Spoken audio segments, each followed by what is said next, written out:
Iyi ni radio BBC gahuza miryango. Ivugira irondere kuri metero 19, 25, 31 na 41 ku mirongo ya FM mu karere k'ibiyaga binini no kuri internet kuri bbcgahuza.com.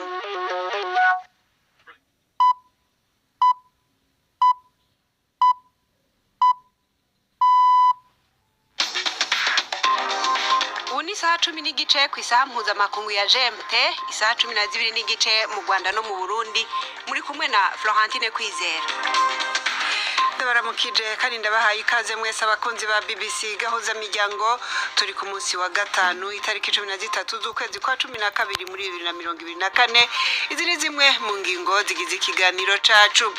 Muri Syria uno munsi bari mu birori byo kwigina itembagazwa ry'ubutegetsi bwa President Bashar al-Assad. Mu Burundi muri kano kanya bari mu birori byo gusozera isekeza ryo gumurika amasinema canke reresi yakozwe n'abarundi nyene ryamariba buri mwaka festival, ariko uyu mwaka ngo ntibaronse abanyamahanga baza kugitabira ku mpamvu kubera uburyo bwabaye buke. Kumva sinasho gutumira nimero nahora ndumira abanyamahanga, ubwo ibyo birahinda bigafasha abakora amareresiyo ngaha bakaza barahiganwa n'abo hanze. Intumwa idasanzwe y'Ubwongereza mu karere k'ibiyaga binini Tiffany Sadler ari mu Rwanda aho yageze avuye mu gihugu kibanyi ca Kongo, akaba yavuze yuko afise icizere ku mubonano wimirije ku munsi w'Imana hagati y'abategetsi b'ivyo bihugu vyompi uzoshika ku mwumvikano w'amahoro.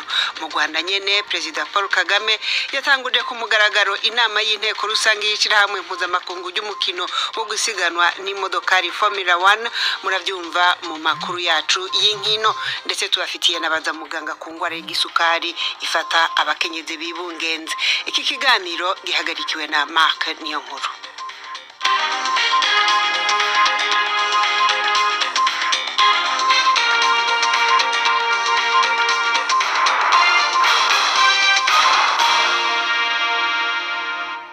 Nido kuri ibyo byose ni mukanya mubanze mutega amatwi amakuru yo hirya no hino ku isi avugwa hano kuri BBC mushikirizwa na Prudence Ngiyumva. Imyigaragambyo ikomeye muri Syria yakozwe mu gihugu cyose mu kwishimira ubutembagazwa kwa Perezida Bashar al-Assad ku butegetsi mu cyitwa umunsi w'intsinzi. Ikivunge kinini cy'abantu bakoraniye mu mujyi rwagati Damascus nyuma y'amasengesho yo kuwa gatanu baririmba indirimbo zihindura amatwara. Umunyamakuru wa BBC uri mu mujyi wa Aleppo yavuze ko abantu benshi naho bahateraniye bazanye ndetse n'abana babo. Ikindi kivunge cy'abantu bishimye nabo babonetse ku mihanda y'umujyi wa Latakia wahoze urimo abantu bashyigikiye cyane Assad. Benshi bateraniye hafi y'ikibumbano cya Havezi al-Assad akaba se wa Bashar cyashwenyujwe. Minisitiri w'ububanyi n'amahanga wa Leta Zunze Ubumwe za Amerika Anthony Blinken yavuze ko azakora ku buryo azaburizamo izamuka ry'umutwe wa Kisilamu IS muri Syria. Yabivugiye mu rugendo rutunguranye yakoreye muri Iraq. Blinken ari mu rugendo mu karere mu kuganira ku kibazo cya Syria nyuma y'ibiganiro yagiranye na Minisitiri w'intebe wa Iraq Rero i Baghdad. Blinken yavuze ko Iraq yumva agaciro kituze kurusha ibindi bihugu mu karere. Umunyamakuru wa BBC uri mu rugendo na Blinken yavuze ko Amerika na Iraq bifite inyungu zihuriweho zo kugerageza gukumira Islamic State, ariko kandi anavuga ko umubano mwiza ari ingenzi kuri Amerika kubera ijambo rikomeye Iran ifite muri Iraq. Abanyapalestine 30 bishwe abandi 50 bakomerekera mu gitero cya Israeli mu ijoro ryakeye. Igitero cyagabwe ahantu hakirirwa abakuwe mu byabo muri Gaza nk'uko abaganga baho babivuga. Igisirikare cya Israeli cyo kiravuga ko cyari kitumbereye umurwanyi wo ku rwego rwo hejuru mu mutwe wa Kiyisilamu. Inkuru ya Yolande Ner muri imva mu ijwi rya Jean-Claude Mwambutse. Amashusho yo kumbuga nkoranyambaga agaragaza abatabazi uyu munsi mu gitondo bashakisha uwaba yarokotse mu bisigazwa by'inyubako y'iposta mu nkambi ya Nusairat. Abatuye aha bavuga ko abanyayigaza bakuwe mu byabo ni intambara imaze amezi 18 bari barashatse ubuhungiro muri iyi nyubako, kandi ko hari umuryango watakarije benshi mu bawugize. Igisirikare cya Israel cyo kivuga ko igisasu cyacyo cy'indege cyari kigendereye umuyobozi w'umutwe witwaje intwaro wa Islamic Jihad uri nyuma y'ibitero bigabwa ku baturage n'ingabo za Israeli, kigashinja uyu mutwe kwikinga inyuma y'abasivile nk'uburyo bwo kwirinda mu byo ukora byose. Inzira y'umupaka hagati ya Mozambique na Afurika y'Epfo yongeye kuba nyabagendwa mu buryo bw'igice nyuma y'uko inzego z'umutekano zifatiye ubugenzuzi bwaho kubera imyigaragambyo y'abamagana guverinoma ejo hashize kuwa kane. Ingabo za Mozambique zakoresheje ibyuka biryana mu maso ndetse n'amasasu yica mu gutatanya bigaragambyaga bari bafunze umuhanda munini uhuza inzira y'umupaka wa Resano Garcia na Rebombo. Ubu izo nzira zirafunguwe ku banyamaguru n'ibinyabiziga bito, ariko ibinyabiziga byikorera imitwaro ntibiremererwa gutambuka. Afurika y'Epfo yari yarafunze uruhande rwayo rw'umupaka muri iki cyumweru kubera imyivumbagatanyo ibera muri Mozambique yasembuwe n'intsinzi y'ishyaka Frelimo riri ku butegetsi mu kwezi kwa 10 mu matora ya perezida. Aya n'amakuru ya BBC. Perezida w'Ubufaransa Emmanuel Macron yagennye François Bayrou kuba minisitiri w'intebe. Guverinoma y'uwahoze kuri uyu mwanya yasandaye mu cyumweru gishize nyuma y'amezi 3 gusa ishyizweho. Ubufaransa bumaze igihe mu bibazo bya politiki kuva Macron yahamagaza amatora muri uyu mwaka ataratanze uwatsinze ku buryo butomoye, bikaba byarahagaritse imikorere myiza y'inteko ishinga amategeko. Bayrou, umuyobozi w'ishyaka rya Mouvement Démocrate, azahura n'ingorane zo kwemeza amashyaka akenewe mu nteko irimo ibice mu kwemera cyangwa kuburizamo imigambi ya guverinoma.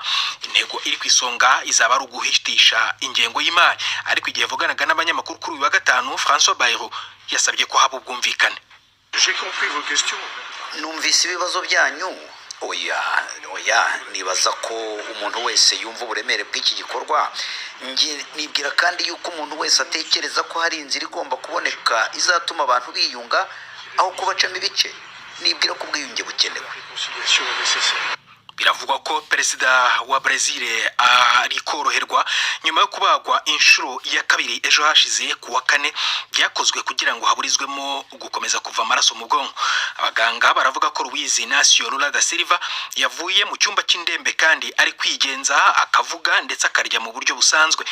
Bongeraho ko muri iki gihe aguma mu bitaro bya Sao Paulo. Perezida Lula w'imyaka 79 yabazwe by'igitaraganya muri iki cyumweru nyuma yo gukomereka mu bwonko. Florentine. Murakoze Prudence Ngiyumva.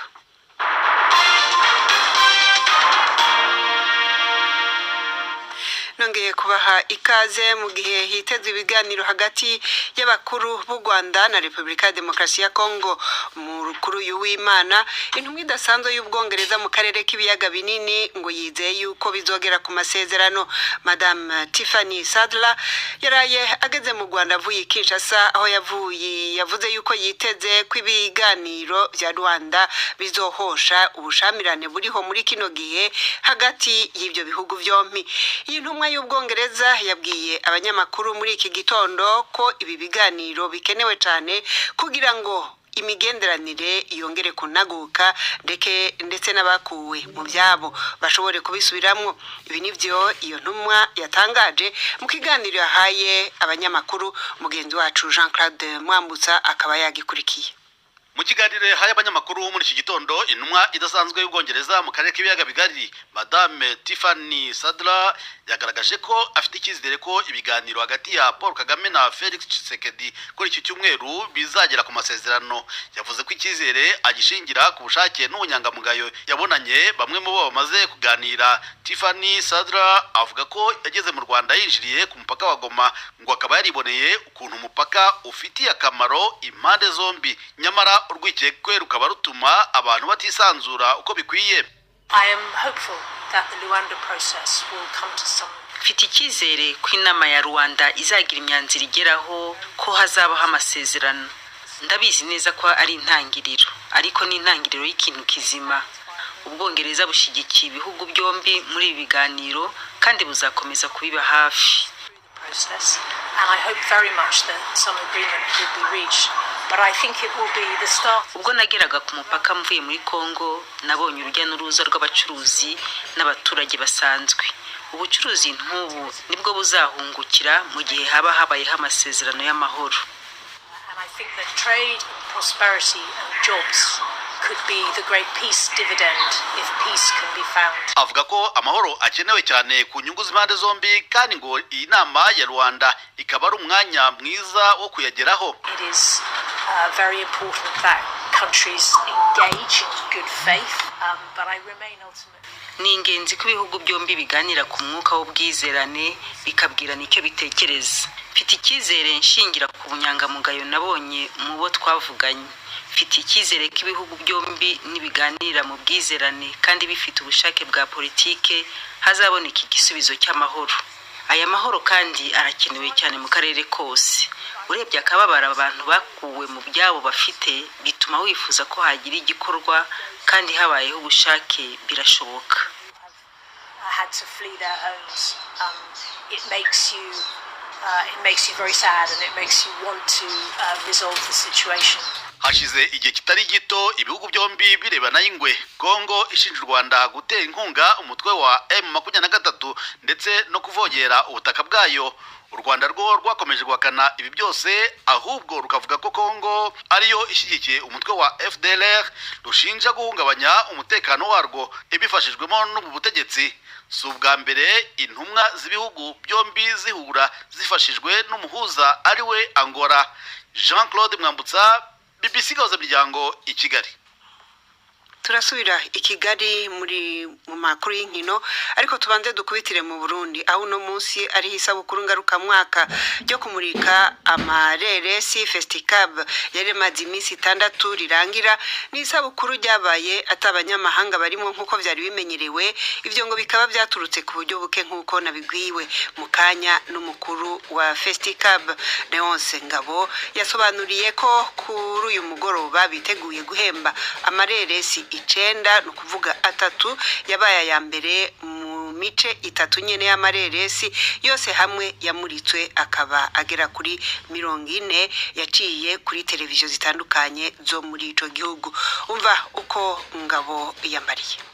Dufite ubwoko butatu arico twita amareresi maremare, long métrage de fiction, mu Congereza ni long feature film, hanyuma tukagira amareresi twita short film n'amareresi yerekana ibisanzwe byahabaye bita documentary. Zose hamwe zirashika 40. Mukaza guhemba zingaho no munsi? Uyu munsi tuza guhemba ishika 9, mbere nizirenga. Iyo mvuze 9 nukubera ko twoma tuvuga 3 za mbere mu mugumwe umwe, ariko hariho n'andi maseka duca duhereza ku buhinga bunyuranye, ari bimwe twita bajya cameraman cyangwa abafasha amajwi, cyangwa tugafata the best female role cyangwa the best male role, kugira ngo bose dushobore kugira ngo tubahingura bazoze buri mwaka bahingura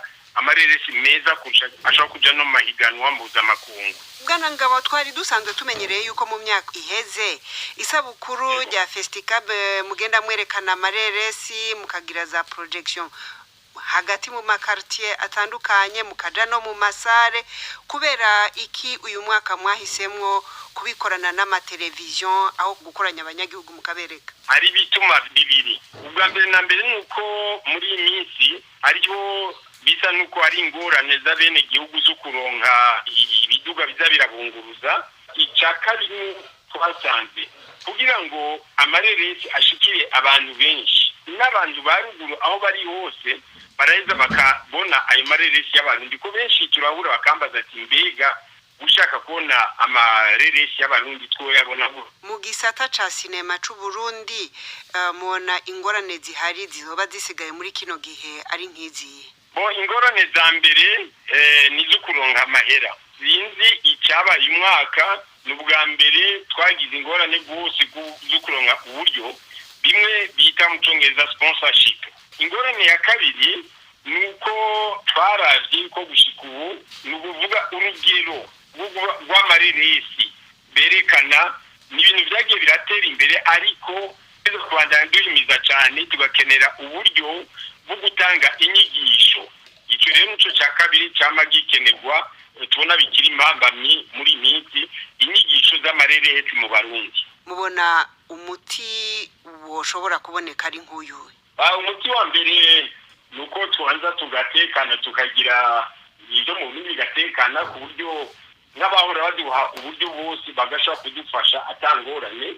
kuko uyu mwaka bisa n'ibyahagaze ariko bikavana n'ibihe turimo nibaza yuko byatumye haba ingorane. Icya kabiri kubera uburyo bwabaye buke urumva sinashobora gutumira nimero nahora ntumira abanyamahanga kuko ibyo biraheza bigafasha abakora amareresiyo ngaha bakaza barahiganwa n'abo hanze na tekiniki bakoreshe kugira ngo mu myaka ikurikira baze bararushirizaho ibyo bakora. Cya gatatu novuga ni ikintu tukiriko turayaga nyene n'ababijejwe muri leta ingene boza barafasha cya kintu bamavuga copyright ari droit d'auteur kugira ngo umuntu yahinga ikintu ciwe azoze aramura ivyamwa bige yakoze bitagoranye. Leonce Ngabo arongoye Festicab. BBC gahuza miryango isaha imwira buri minota 15 mu karere k'ibiyaga binini.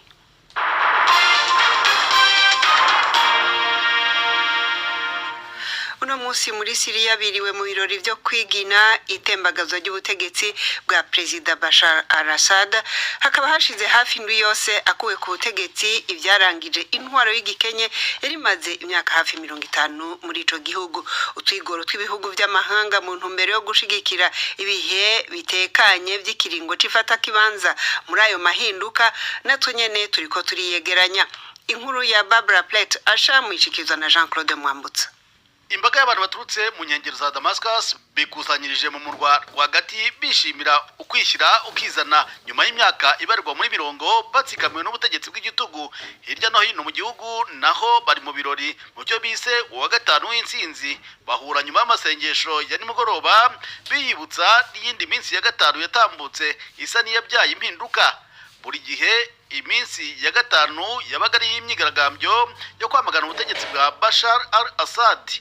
Iki nicyo cyamaze ubwoba abaturage batatinyukaga kuvuga kibafasha kuvuga ikibarimo. Kuri ubu barasakuza kandi baririmba batwaye n'umunezero, ariko ntabwo ari bose. Abari bashyigikiye ubutegetsi baratinya ibikorwa byo kwihorera, banyamuke bagatinya ubutegetsi bushya bw'intagondwa zitsimbaraye ku myemerere ya Kisilamu. Gusa kugeza ubu inyeshyamba ziratanga ibimenyetso by'icyizere zishishikajwe n'isimburana ku butegetsi riri ku murongo. Mu butumwa bwatanzwe ku buryo bwa video, umukuru w'umwe mu mitwe ikomeye ya Kisilamu HTS Ahmed al-Shara uzwi no ku mazina ya Abu Mohammed al-Jorani yasabye abaturage kugaragaza ibyishimo bafite uyu munsi hanyuma bagakomeza n'ibikorwa byo gusana igihugu. Bismillahirrahmanirrahim. Nagomba gukeza abanyagihugu b'abanyasiriya ku ntsinzi y'amahinduka ishigikiwe n'abanyagihugu, kandi ndabahamagarira kuja mu mabarabara bakagaragaza umunezero ariko batarasha amasasu cyangwa ngo batere ubwoba abanyagihugu. Inyuma y'ivyo duheze twubaka igihugu, kandi nk'uko twabivuze mu ntango tuzotsinda Imana ibishatse. Wassalamu alaikum warahmatullahi wabarakatuh. Ibirori biraba mu gihe umunyamabanga wa Leta Zunze Ubumwe za Amerika Anthony Blinken yahuye na mugenzi we wa Turukiya mu mujyi wa Ankara bavuga ku kibazo cya Syria, aho ibihugu byombi byashyigikiye imitwe irwanya ubutegetsi. Bwana Blinken avuga ko hariho amasezerano asobanutse arebana n'uburyo Turukiya na Amerika byifuza ko ibintu byagenda muri Syria. Yashimangiye ko byihutirwa gukumira ko umutwe wa leta ya Kisilamu washinga ibirindiraha. Hagati aho Minisitiri w'Ububanyi n'Amahanga w'Ubushinwa Wang Yi yavuze ko ari ingenzi ko habaho ubutegetsi buhuriyeho na bose muri Syria. Inkuru ya Barbara Plate asha. Ubu naho imbere yo gukomeza tubararikire uko mushobora gukurikira amakuru yacu mukoresheje WhatsApp. Samirana radio yacu dukunda cyane. Ubu ushobora gutangira gukurikira kuri WhatsApp yawe amakuru yo ku rubuga rwacu rwa internet bbcgahuza.com akimara gutangazwa. Kugira ngo yagereho, fungura WhatsApp yawe, ujye handitse mu Cyongereza updates hasi ibumoso, maze ujye hejuru mu ishakiro wandikemo BBC News Gahuza, hanyuma kandi ahanditse mu Cyongereza follow. BBC Gahuza miryango. Mubibwire rero n'abagenzi banyu ntibacikwe kudukurikira kuri urwo rubuga rwa WhatsApp.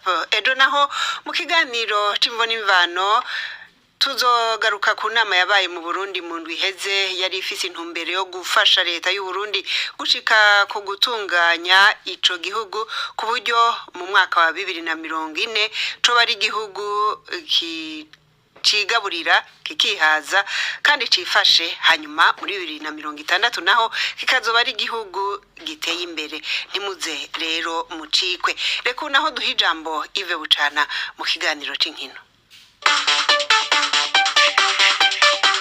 Mwiriho neza mwese abateze amatwi y'BBC, amakuru y'imikino nyahere mu isiganwa ry'amamodoka rizwi nka Formula 1. Inama y'inteko rusange y'ishyirahamwe mpuzamahanga ry'umukino wo gusiganwa mu modoka FIA iri kubera mu Rwanda. Byatangajwe ku mugaragaro ko u Rwanda rwatanze ubusabe bwo kuzakira iryo siganwa rya mbere rikomeye mu mukino wo gutwara imodoka Formula 1. Perezida Kagame atangiza ku mugaragaro inteko rusange ya FIA yashimiye abayobozi n'abagize iyo nteko ku nzira nziza ibiganiro hagati ya FIA n'u Rwanda birimo kugeza ubu, kandi avuga ko u Rwanda rushyize umutima kuri iyo gahunda. Hashize imyaka 31 nta siganwa rya Formula 1 rikinirwa ku mugabane wa Afrika. Ireruka ryabereye muri Afrika y'Epfo hari mu 1993. Uko ibintu bihagaze ubu nuko imijyi izakinirwamo amarushanwa yose kugeza muri 2027 yamaze gutangazwa.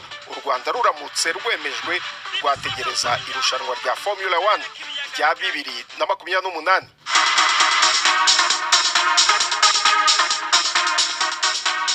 Tujye mu gihugu cy'Ubwongereza, shampiyona ya English Premier League mu mpera z'icyumweru irakomeza. Umukino ugaragara nk'ukomeye uzahuza abakeba bo mu mujyi wa Manchester City yakira United, nubwo bamwe bawubona nk'umukino hagati y'abarwayi babiri ku mpamvu y'uburyo aya makipe yombi atari kwitwara neza muri shampiyona. Ibindi reka tubibwirwe na Prudence Ngiyumva.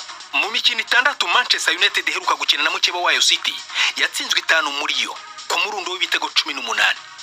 Ntibitangaje rero kuvuga ko umukino wo ku cyumweru ushobora kuba intsinzwe ya 6. Ariko umupira w'amaguru uhinduka nk'ibicu cyane cyane iby'ikirere cyo mu majyaruguru y'Ubwongereza.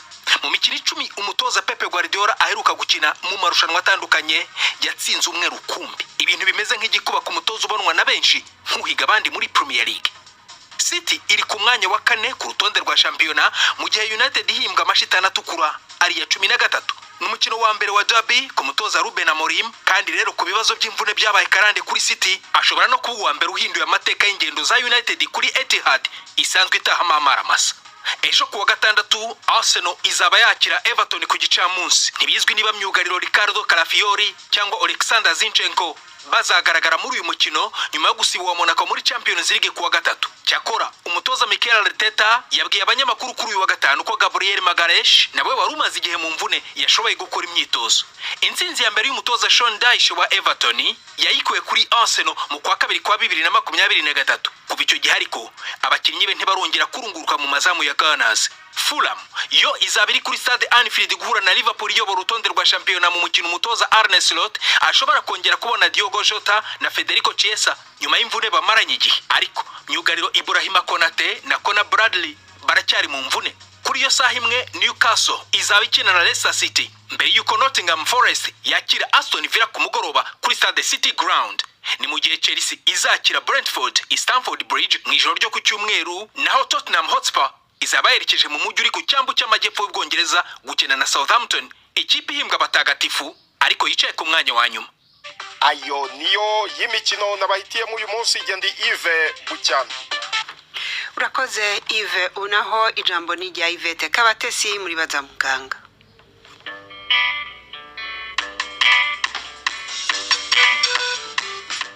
Mwiriweho neza. Diabete gestationnelle ni indwara yo kugira isukari nyinshi mu mubiri ariko bitandukanye n'isanzwe yo ikibasira gusa abagore batwite.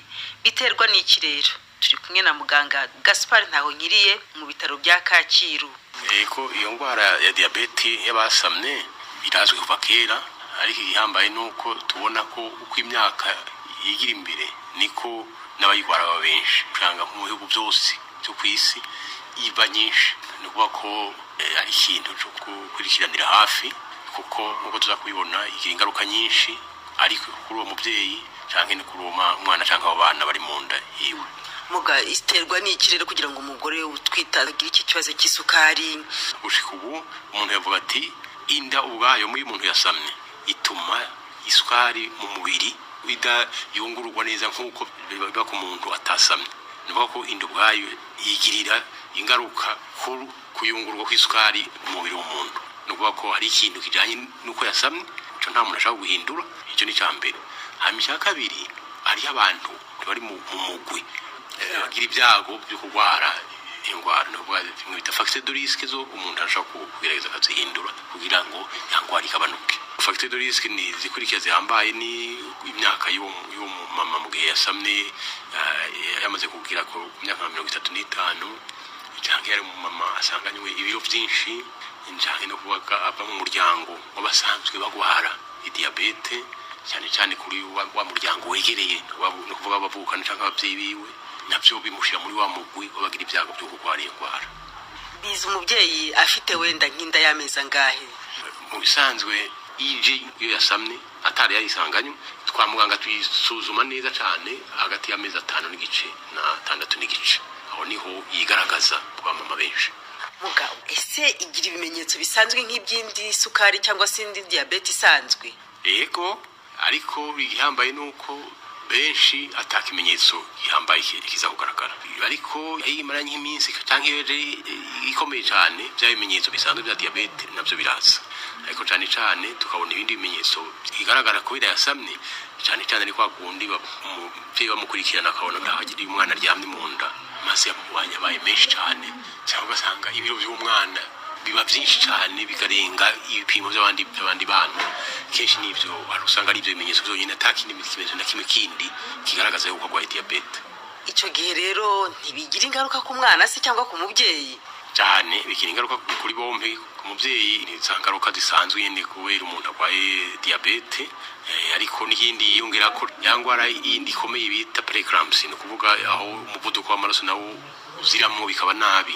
Abamama bagwaye diabete bagira ibyago byo kurwara iyo preeclampsia irenze ku bandi. Hanyuma nyuma y'ibyo hakaba n'izindi ngaruka zishaka kuzana kuba ko wa mwana nk'uko twabyumvise kenshi aba munini cyane mu gihe cyo kumubyara, biraza gutuma mama ashaka gukomereka kugira ashobore gusohoka, bigatuma anabagwa.